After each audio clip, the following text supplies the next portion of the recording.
Breaking news. A senior U.S. official warns Venezuela is entering its most dangerous phase after two U.S. F-18 seconds flew near the Gulf at dawn. Caracas calls it provocation. Washington says routine. But a second aircraft was already in the sky, and Venezuela had no idea. It was the B-21 Raider. At 4:17 a.m., the scene over northern Venezuela flipped from calm to chaos in seconds. Two F-18 seconds cut through the sky at more than 500 miles per hour, flying only a few miles outside Venezuelan airspace with their lights off. Inside a coastal defense bunker, alarms hit full volume as operators tracked the jets closing fast. Instead of turning away, the fighters angled straight toward the radar grid, forcing Venezuela to activate its response.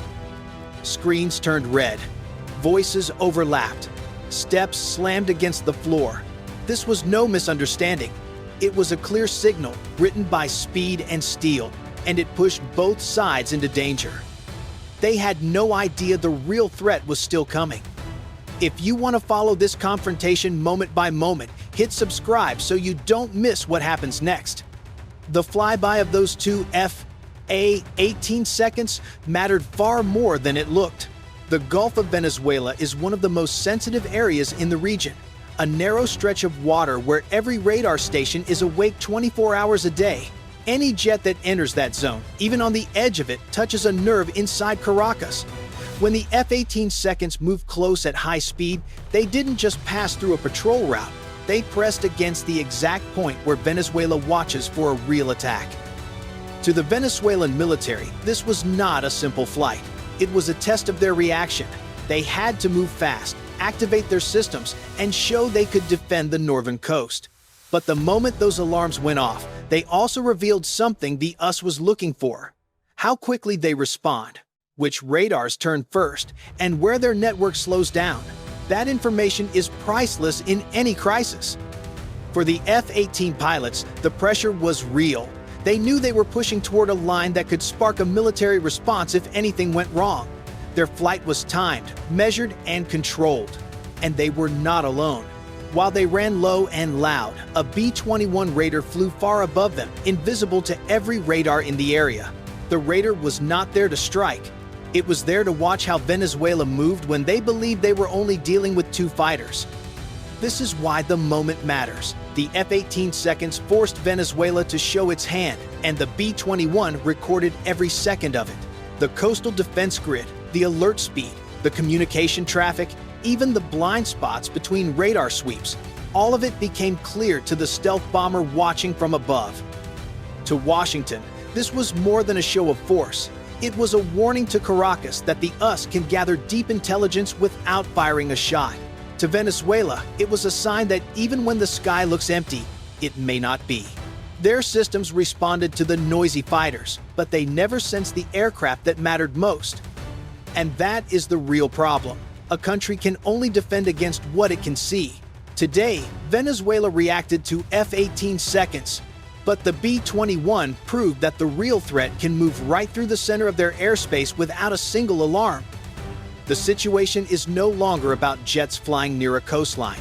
It's about control, timing, and power, and who truly owns the sky when tensions rise. The first sign that something was wrong didn't come from the sky. It came from the radar operator inside Venezuela's northern defense bunker. The F-18 seconds were gone, but a faint interference stayed on his screen. It wasn't strong, but it was too clean to ignore. He leaned closer, trying to catch a pattern. At 4:32 a.m., the watch commander ordered a full sweep. The room shifted instantly as chairs scraped back and operators rushed through their checks. On the fourth sweep, a single dot appeared at 42,000 feet, held for a second, then vanished without a trace. "What was that?" the commander asked. "No ID, no transponder. Too smooth for a mistake," the technician said. They ran another sweep. Nothing, just empty space. What they didn't know was that the blip was the B-21 Raider entering its observation track high above the coast. While the bunker tried to decide if the signal was real, the stealth bomber was already gathering their reaction times, mapping each radar angle they threw into the sky. 40 miles offshore, the B-21 cockpit stayed almost silent. The mission officer watched the digital map update with each Venezuelan sweep. The F-18 seconds had forced the first reaction. Now the raider was here to see the second. Inside the bunker, tension climbed fast. Another pulse hit the radar, short and light, then faded again. The technician straightened. "Sir, we have a repeating contact." The commander shook his head. "No fighter moves like that." He stepped closer to the screen. The room felt tight. Even without sound or movement, everyone sensed something above them. At 4:38 a.m., a sharper echo struck the grid. Again, it vanished instantly. "We're not alone," the commander said quietly. Far above, the B-21 adjusted its heading by 3 degrees, settling directly over the northern defense grid. The pilot barely moved the controls. The aircraft did most of the work. The mission officer whispered, "Grid alignment complete." In the bunker, another operator spoke. "Sir, whatever this is, it's inside our search window." The commander looked at the empty radar display. "Then why can't we see it?" No one answered. The silence felt heavier than any alarm. The B-21 held its exact position, matching every blind spot between sweeps. It didn't fire or descend. It simply watched, absorbing the final pieces of data it needed. And for the first time that night, the Venezuelan crew felt the one fear no air defense team wants to feel. Something was above them, and they had no way to know what it was. For almost a minute, the bunker stayed silent. Operators stared at their screens like they were waiting for a ghost to reappear. The radar grid looked clean, but everyone felt something was still out there. In air defense, silence is often the worst sign. It means the threat is moving where you can't see it. At 4:43 a.m., the commander finally spoke. "Start a wide sweep, full radius." The team moved fast, pushing the scan across the sky. At first, nothing appeared. Then a faint ripple formed on the edge of Sector 7. It shifted a few miles, curved gently, and vanished. "Hold that," the commander ordered. The technicians replayed the moment. The ripple didn't look like a jet. It looked controlled and steady, but too faint to lock. The next sweep showed nothing again. Far above, the B-21 Raider continued its calm path. Each Venezuelan sweep gave the bomber more detail about the radar network. A voice came through the secure channel. "Raider 1, window open." Inside the bunker, the ripple returned, this time closer to the center. The technician straightened. "Sir, the contact's back." The commander leaned in. "Track it." But the signal vanished before he finished speaking. Outside, the coastline stayed silent. Even the guards on the beach sensed something unusual. One whispered, "The air feels wrong."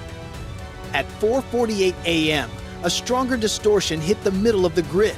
It pushed downward, then faded. The commander's jaw tightened. This is not a fighter. He was right. The B-21 wasn't testing them anymore. It was shaping their reactions. By moving through different arcs, it pushed the operators to reveal blind spots they didn't know existed. Above the coast, the Raider crossed the final sweep. Inside the cockpit, the mission officer watched the map fill with the last pieces of data. "Coverage complete," he said. In the bunker, the technician stared at the blank radar. "Sir, if something's up there, we won't see it." The commander exhaled. "Then this is bigger than a flyby." And it was. The F-18 seconds opened the door. The B-21 walked straight through it. If you think Venezuela still controls its skies, press 1. If you think the US now holds the advantage, press 9 and subscribe to stay with us. At 4:51 a.m., the radar screens inside the Venezuelan bunker picked up a second unknown contact near the coastline. It moved slowly, paused, then slipped behind static. Operators leaned closer, unsure what they were seeing. "Two of them?" one whispered. The commander frowned. "Confirm that track." But they couldn't. The signal kept fading and returning, never holding long enough to read. The crew felt a brief sense of relief, thinking it might just be interference. They were wrong. High above them, the B-21 Raider held a smooth course. The second contact wasn't an aircraft. It was a decoy reflection designed to pull Venezuelan radar away from the real flight path. While operators chased the fake signal, the Raider slid deeper into the center of the grid. Inside the bunker, the crew focused on the decoy, adjusting antennas and recalculating bearings. Nothing made sense. The movement didn't match any aircraft they knew. The technician looked up. "Sir, this isn't acting like a jet." But no one checked the area directly above them, where the real danger was waiting. The B-21 moved into perfect overhead position, gathering clean data on the core defense network while the bunker chased a ghost. Then the decoy vanished completely. The commander stared at the empty screen. Where did it go? No one answered. They didn't know they had followed the wrong threat from the start, and the B-21 was already preparing its next step. If you're following this moment, press 1 if you think Venezuela fell for the trap, or 9 if you think they still have a chance, and subscribe to stay with the story. At 4:57 a.m., the bunker tried to reset. Operators checked cables and ran new sweeps, hoping the strange signals were gone. But the commander stayed tense. He kept watching the center of the grid, expecting something to break the silence. Then it happened. A strong distortion pushed through the middle of the radar net. It moved fast, smooth, and deep. One operator pointed at the screen. "Sir, something just passed through the center." The commander rushed over. "Replay it." But the replay showed nothing useful. The disturbance lasted less than a second, leaving no trace for the system to hold. It was as if something large had moved through the radar and erased itself immediately. Outside on the coast, a lone guard looked up. No sound, no lights, but the clouds shifted in a clean, straight line, like something huge had slid through them. He whispered, "What was that?" High above, the B-21 Raider reached its final position. It hovered over the most guarded part of Venezuela's defense network. Inside the cockpit, the mission officer tapped a control. "Begin scan." The Raider systems opened wide, pulling in heat signatures, radar timing, radio patterns, and missile readiness. Everything the bunker tried to hide was revealed in seconds. Inside, the radar grid flickered again. "Sir," the technician said, "our windows are dropping. Something is pressing against them." The commander felt his stomach twist. "We're being watched." At 5:01 a.m., the B-21 completed the scan. The pilot looked at the incoming data. "Package complete." "Then let's move," the mission officer said. The Raider tilted gently and began its exit. No sound reached the ground. No trail followed behind. It simply slipped out of the defenses and into the upper sky. In the bunker, the radar grid settled back to normal. The operators stared at the screens in disbelief. One finally spoke. "Sir, whatever it was, it's gone." The commander looked up toward the ceiling, his voice low. "We never saw it, not once." At 5:12 a.m., the bunker finally slowed down. Operators stepped back from their screens, trying to understand the gaps and blank sectors in the logs. The diagnostics showed no errors. The radar had worked. Something had passed through without being detected, and that truth hit harder than any alarm. A senior officer entered with the first report. "We lost visibility for almost 3 minutes. The room stayed silent. 3 minutes was long enough for any aircraft to cross deep into the country." Later that morning, analysts replayed every sweep. Nothing pointed to a normal aircraft. Every sign suggested a stealth platform had entered the grid, gathered intelligence, and left before anyone realized it. The Venezuelan command now understood the scale of the gap between their defenses and the technology they faced. Across the Caribbean, US commanders reviewed the B-21's data. The package showed radar blind spots, activation delays, and communication weaknesses. Everything the F-18 seconds forced into motion, the Raider captured. For Washington, it wasn't just a success. It was proof the B-21 could operate deep inside a defended zone without risk. Regional governments took notice. Quiet calls were made. Emergency meetings were requested. If the B-21 could slip past Venezuela so easily, what did that mean for everyone else? The message spread fast, even without a public statement. For Venezuela, the fear was clearer. If this happened during a controlled moment, what would happen in a real conflict? Could they stop an aircraft they never saw? The commander already knew the answer. As the sun rose, the bunker fell still. The sky looked peaceful, but the operators no longer believed it. The space above them had changed. And this mission wasn't an attack or a warning. It was a test. The next time the B-21 returns, Venezuela may not get 3 minutes.